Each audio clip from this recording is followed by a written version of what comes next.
Everyone knows the names of America's old money: the Vanderbilts, the Rockefellers, the Astors. In Philadelphia, it was families like the Biddles and the Drexels who ruled society. They lived in mansions on Society Hill. They would not let anyone into their clubs who did not have the right last name. But while the white aristocracy was busy excluding everyone, another aristocracy was rising right under their noses: a black aristocracy. In the 1840s, decades before slavery ended in the South, a secret society of black families in Philadelphia was amassing fortunes that rivaled the white elite. They lived in mansions with English butlers. They sent their children to private schools in Paris. They owned the catering empires that fed the white upper class. They were called the Old Philadelphians of color, and for nearly 50 years, they operated a parallel universe of wealth and privilege that history has almost completely erased. They had their own 400 list, their own debutante balls, their own rules. They were so exclusive that even other wealthy black people were often denied entry. This is the story of James Forten, Robert Purvis, and the dynasties that proved black wealth was not just possible in the 19th century. It was powerful, and it was dangerous. If you enjoy stories about the hidden side of American wealth, consider subscribing. We explore the fortunes that textbooks tried to forget. Let's begin with a sailmaker who became a king. It is 1798. Philadelphia is the capital of the United States. And a 32-year-old black man named James Forten is about to do something impossible. He is buying the sail loft where he used to work as an apprentice. Forten was not born enslaved. He was born free in Philadelphia. But freedom did not mean equality. Most black men in the city worked as day laborers or servants. Forten was different. He invented a device to handle heavy sails on ships, and it revolutionized the industry. Within 10 years, Forten was not just a business owner. He was one of the wealthiest men in Philadelphia, black or white. He employed 40 men, both black and white. His fortune was estimated at $100,000. In today's money, that is millions. But Forten did not just hoard cash. He built a dynasty. He bought a 3-story mansion on Lombard Street. He filled it with mahogany furniture and fine art. He hired private tutors for his daughters because he refused to send them to segregated schools. The Forten home became the center of a world that was not supposed to exist. A world where black people discussed philosophy, played classical music, and planned the abolition of slavery over 7-course dinners. European diplomats visited him. White abolitionists sought his funding. He was the patriarch of Philadelphia's black elite. But to understand how deep this society went, we have to look beyond just one man. We have to look at the industry they conquered. By 1830, a class system had solidified in black Philadelphia that mirrored the white aristocracy. They called themselves the representative colored citizens. At the top were families with old money, wealth generated before 1820. The leaders were a new kind of king, the caterer kings. This sounds like a service job today, but in the 19th century, black caterers were the moguls of the food industry. They were the celebrity chefs and event planners of their era. Men like Robert Bogle and Peter Augustin did not just serve food, they controlled the social calendar of white Philadelphia. If the Biddles or the Whartons wanted to throw a ball, they had to hire Bogle. He owned the china, the silver, and the linens. He controlled the staff. Peter Augustin came from Haiti and brought French culinary techniques that dazzled American society.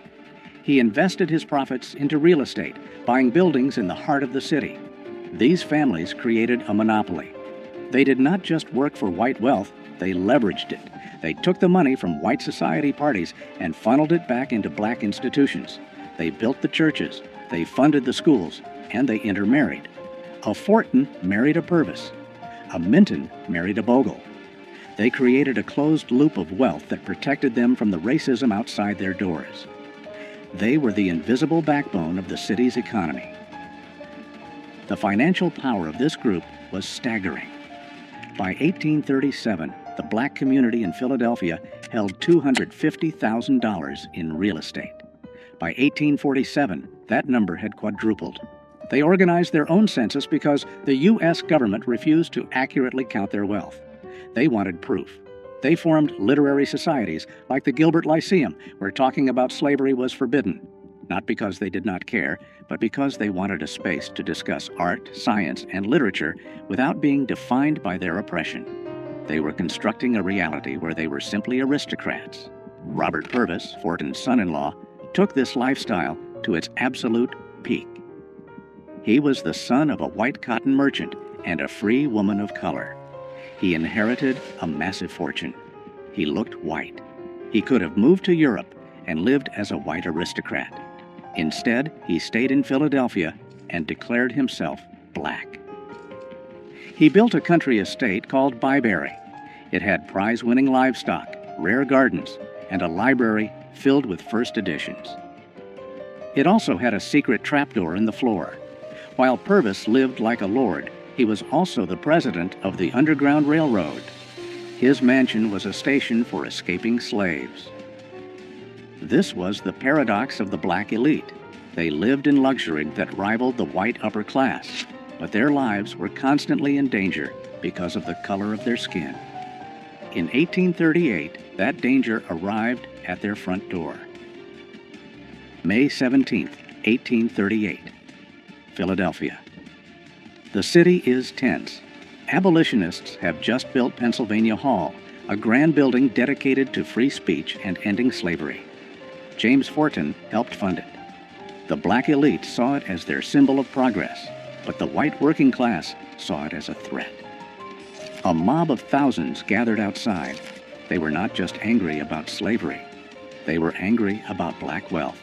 They saw black men like Fortin and Purvis walking the streets in silk suits, while white immigrants struggled to find work. The resentment boiled over. The mob burned Pennsylvania Hall to the ground only 3 days after it opened. Then they turned toward the black neighborhoods. They did not go after the poor. They went after the rich. They targeted the mansions. They targeted the businesses. Robert Purvis sat in his estate at Byberry, watching the glow of the fires in the distance, armed with a shotgun, waiting for the mob to come for his family. They did not reach him that night, but the message was sent. Your money does not protect you. Your education does not protect you. To us, you are just targets. The riots of the 1830s and the 1840s changed the black elite. They did not lose their money, but they went underground. They became secretive. They stopped flashing their wealth in public. They retreated into private societies. This is when the secret society truly formed. They created exclusive clubs like the Banneker Institute and the Pythian Directory. These were not open to just anyone. You had to be nominated. You had to have money. You had to have good breeding. And yes, color played a role. The Old Philadelphians of color developed a reputation for being color-struck. They favored lighter-skinned members. They looked down on the formerly enslaved who were arriving from the South. They called them contrabands. It was a defense mechanism. They believed that if they maintained perfect manners, perfect dress, and perfect conduct, white society would eventually have to accept them. They were wrong, but they held on to this belief with a religious fervor. They refused to listen to jazz or blues. They listened to Bach and Beethoven. They did not eat soul food. They ate French cuisine. They were protecting a legacy that they felt was the only thing keeping them safe from the mob. There is another dark chapter to this story, the phenomenon of passing. Because many of these families were mixed race and light-skinned, they faced a tempting choice. They could leave Philadelphia. They could move to a new city where no one knew them. And they could become white. Historians estimate that thousands of wealthy black people from this era simply vanished from the records. They did not die. They crossed the color line. They married into white families. Their children grew up never knowing they had black ancestry. The Purvis family saw this tear them apart. Some nieces and nephews moved away and cut all ties. The wealth they had built as black entrepreneurs became white wealth in the next generation. This terrified the ones who stayed. They saw their community shrinking. Every time a son or daughter moved away to pass, the dynasty weakened. It was a slow, silent erasure. The families who remained, like the Mintons and the Warwicks, doubled down on their identity. They became even more insular. They clung to their history because they were the only ones left to remember it. By the 1900s, the world was changing again. The Old Philadelphians were facing a new threat, not white mobs, but a new kind of black wealth. The Great Migration brought thousands of black Southerners to Philadelphia.